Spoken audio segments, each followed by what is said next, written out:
이솝우화에 이런 이야기가 있습니다.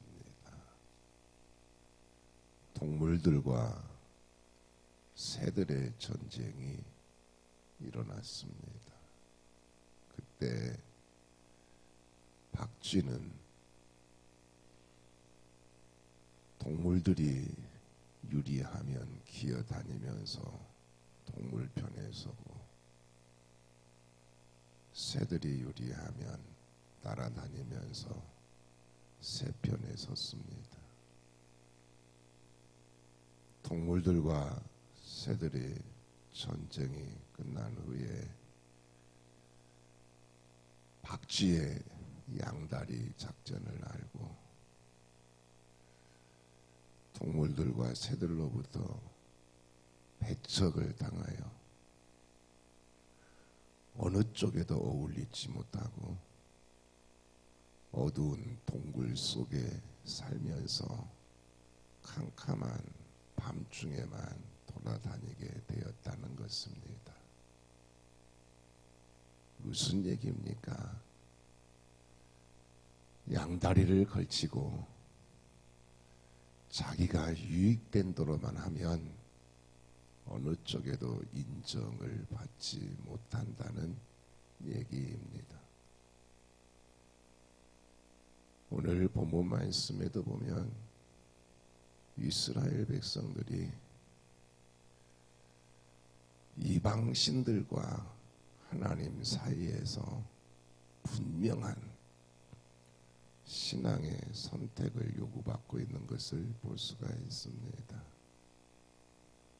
오늘 본문 말씀의 배경을 보면 여호수아가 이스라엘의 지도자들을 실로에 모아놓고 신앙적인 권면을 했습니다. 신앙적인 권면의 내용은 크게 두 가지입니다. 첫째는 여호와의 계명을 순종하라는 것이고, 두 번째는 이방 신들을 섬기지 말고 여호와를 섬기라는 내용이었습니다. 그리고 나서 여호수아가 이번에는 이스라엘 지도자들 뿐만이 아니라 이스라엘의 모든 백성들을 세겜에 모아놓고 신앙적인 권면을 했습니다. 장소가 세겜으로 바뀌었습니다.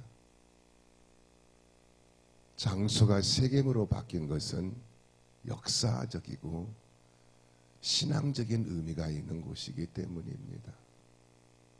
세겜은 아브라함이 가나안 땅에 도착했을 때 하나님의 약속을 받은 땅입니다.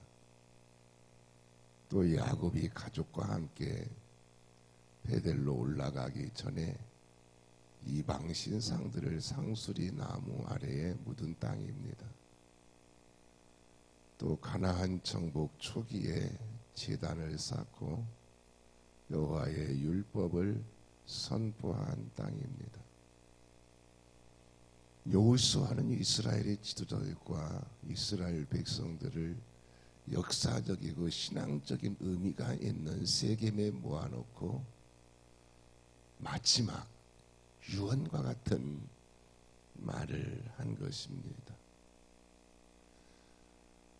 오늘 본문 말씀에 보면 여호수아가 이스라엘 지도자들과 이스라엘 백성들에게 선택을 요구하고 있는 것을 볼 수가 있습니다. 본문 14절에서 15절 상반절 말씀에 보면, 그러므로 이제는 여호와를 경외하며 온전함과 진실함으로 그를 섬기라. 너희의 조상들이 강 저쪽과 애굽에서 섬기던 신들을 치워버리고 여호와만 섬기라. 만일 여호와를 섬기는 것이 너희에게 좋지 않게 보이거든 너희의 조상들이 강 저쪽에서 섬기던 신들이든지 또는 너희가 거주하고 있는 땅에 아무리 족속의 신들이든지 너희가 섬길 자를 오늘 택하라라고 했습니다. 이 말씀을 보면 그를 섬기라라고 했어요.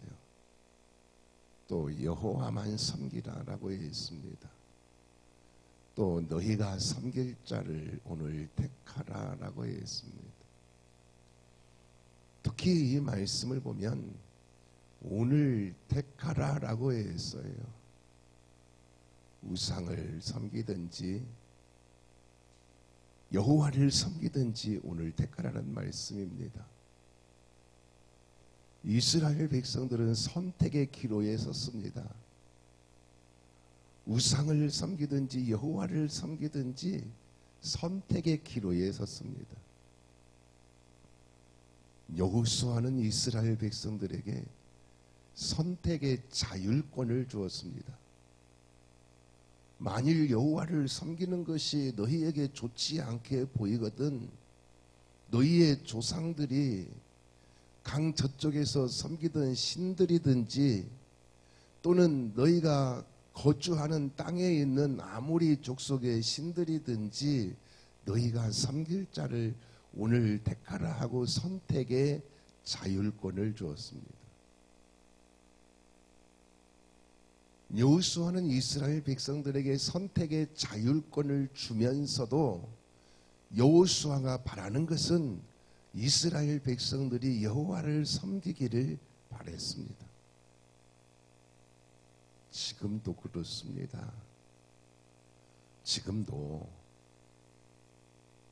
우상을 섬기든지 여호와를 섬기든지 선택은 자유입니다. 예수님을 믿든지 예수님을 안 믿든지 선택은 자유입니다. 제사를 지내든지 예배를 드리든지 선택은 자유입니다. 신앙생활을 열심히 하든지 열심히 안 하든지 선택은 자유입니다. 그런데 선택의 자유에는 책임이 따르게 됩니다. 우상을 섬기는 일을 선택하면 우상을 섬기는 자가 받는 보응을 받게 됩니다. 그러나 여호와를 섬기는 일을 선택하면 여호와를 섬기는 자가 받는 은혜와 축복을 받게 됩니다. 미국 하버드 대학교 법학과 사이먼 그린 리프 박사가 어느 날 학교 강당에서 무신론자와 1대1로 공개 토론을 했습니다. 공개 토론을 마친 후에 사이먼 그린 리프 박사가 무신론자에게 이렇게 말을 했습니다. 만일 당신의 말이 옳아서 당신의 말대로 하나님이 안 계신다면 나는 전혀 손해가 없습니다. 나는 하나님을 믿었고 그 하나님과 함께 평생을 재미있고 의미있게 살았기 때문입니다. 그러나 내 말이 옳아서 정말 하나님이 계시다면 당신은 영원히 문제가 있습니다. 당신은 영원한 실패자가 될 것입니다 하고 말을 했다는 것입니다. 사실 그렇습니다. 무신론자가 되든 유신론자가 되든 그 책임은 자신에게 있는 것입니다. 그러므로 오직 하나님을 섬기는 자, 오직 하나님만 섬기는 자가 되어 하나님으로 인해서 복 있는 성도가 되시기를 축원합니다. 그 다음에 본문 15절에서 18절 말씀에 보면 오직 나와 내 집은 여호와를 섬기겠노라 하니 백성이 대답하여 이르되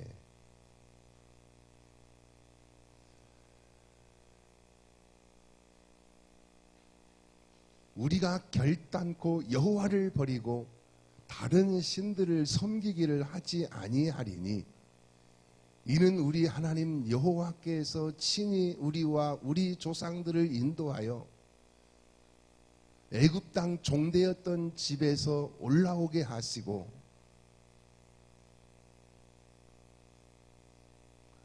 우리 목전에서 이 큰 이적을 행하시고 우리가 행한 모든 길과 우리가 지나온 모든 백성들 중에서 우리를 보호하셨음이며 여호와께서 또 모든 백성들과 이 땅에 거주하는 아모리 족속을 우리 앞에서 쫓아내셨음이라. 그러므로 우리도 여호와를 섬기리니 그는 우리의 하나님이시니이다 하니라 라고 했습니다. 이 말씀을 보면 여호수아가 먼저 앞장서서 선택을 했습니다. 오직 나와 내 집은 여호와를 섬기겠노라고 여호수아가 먼저 앞장서서 여호와를 섬기겠노라고 선택을 했습니다. 그러자 이스라엘 백성들도 여호수아와 같이 선택을 했습니다. 우리도 여호와를 섬기리니 그는 우리 하나님이시니이다 하고 여호와를 섬기기로 선택을 했습니다. 본문 뒤에 21절 말씀에 보면 백성이 여호수아에게 말하되 아니니이다 우리가 여호와를 섬기겠나이다 하는지라 라고 했습니다. 또 본문 뒤에 24절 말씀에 보면 백성이 여호수아에게 말하되 우리 하나님 여호와를 우리가 섬기고 그의 목소리를 우리가 청종하리이다 하는지라 라고 했습니다. 이스라엘 백성들이 여호수아와 같이 여호와를 섬기기로 선택을 했습니다.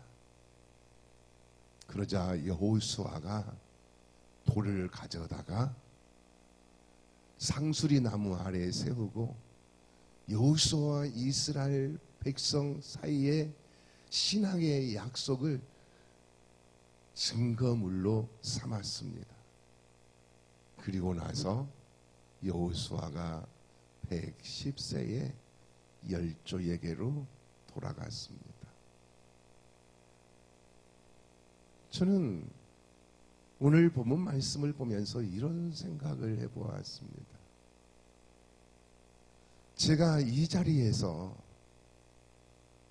마지막 설교를 할 때가 오면 그 마지막 설교에서 우리 성도들에게 어떤 설교를 할까 하고 생각을 해보았습니다.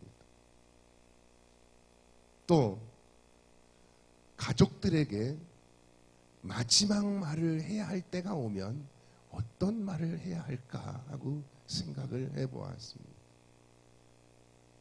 여러분은 어떻습니까? 여러분은 마지막 말을 해야 할 때가 온다면 어떤 말을 하시겠습니까? 여호수아의 마지막 말은 여호와를 섬기라는 말이었습니다. 오직 여호와만 섬기라는 말이었습니다. 왜 그렇습니까? 여호와를 섬기는 것이 살 길이기 때문입니다. 여호와를 섬기는 것이 축복의 길이기 때문입니다. 엘리야는 갈멜산에서 바알과 아세라 선지자 850명과 누가 참신인지 대결을 할 때 백성들에게 이렇게 말했습니다. 너희가 어느 때까지 둘 사이에서 머뭇머뭇하려느냐? 여호와가 만일 하나님이면 그를 따르고 바알이 만일 하나님이면 그를 따를지니라고 말했습니다. 그런데도 이스라엘 백성들은 한마디도 대답하지를 않았습니다. 그러다가 엘리야가 기도할 때 하늘에서 불이 내려와서 제단을 태우는 것을 보고 모든 백성이 엎드려 여호와 그는 하나님이시로다 여호와 그는 하나님이시로다 하고 고백을 하는 것을 볼 수가 있습니다. 사드락과 메삭과 아벳느고는 바벨론의 느부갓네살 왕이 만든 금신상에 절하지 않고 오직 하나님만 섬기기로 결단을 했습니다. 설령 풀무불에 던져진다 할지라도 오직 하나님만 섬기기로 결단을 했습니다. 다니엘은 왕의 진미와 포도주, 즉 우상의 제물을 먹지 않기로 뜻을 정하였습니다. 바울은 나의 달려갈 길과 주 예수께 받은 사명, 곧 하나님의 은혜의 복음을 증언하는 일을 마치려 하면은 나의 생명조차 조금도 귀한 것으로 여기지 아니하노라 하고 사명자의 길을 갔습니다. 빌립보 감옥의 간수는 주 예수를 믿으라, 그리하면 너와 내 집이 구원을 얻으리라는 바울의 복음 증거를 듣고 온 가족이 예수 믿고 세례받고 구원을 받았습니다.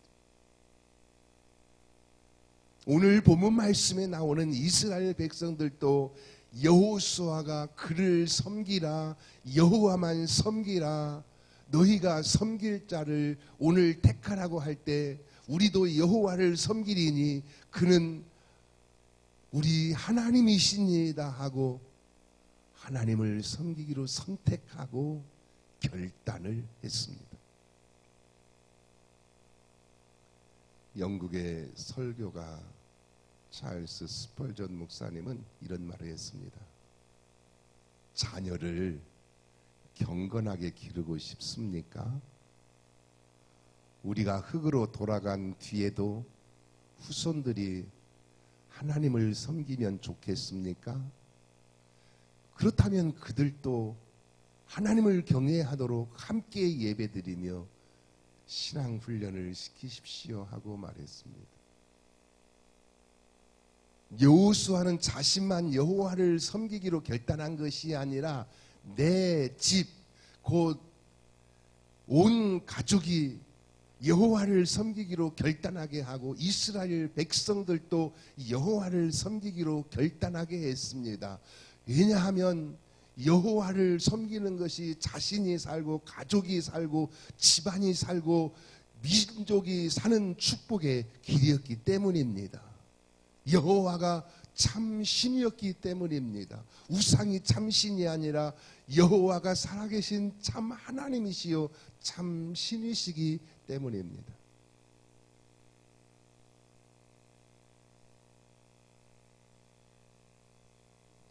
명절인데 목사님 너무 진지하게 설교를 하셔서 맛있는 거 먹었던 것이 좀 얹히려고 그래요. 그러면 가볍게 마무리를 하겠습니다. 요즘 사람들은 명품을 좋아합니다. 그런데 명품이 비싸다 보니까 명품 대신에 짝퉁을 들고 다니는 사람들도 있습니다. 명품 가방인지 짝퉁 가방인지 분별할 수 있는 길이 있다고 합니다. 비 오는 날 가방을 품에 꼭 안고 뛰어가면 명품이고 머리에 이고 가면 짝퉁이라고 합니다.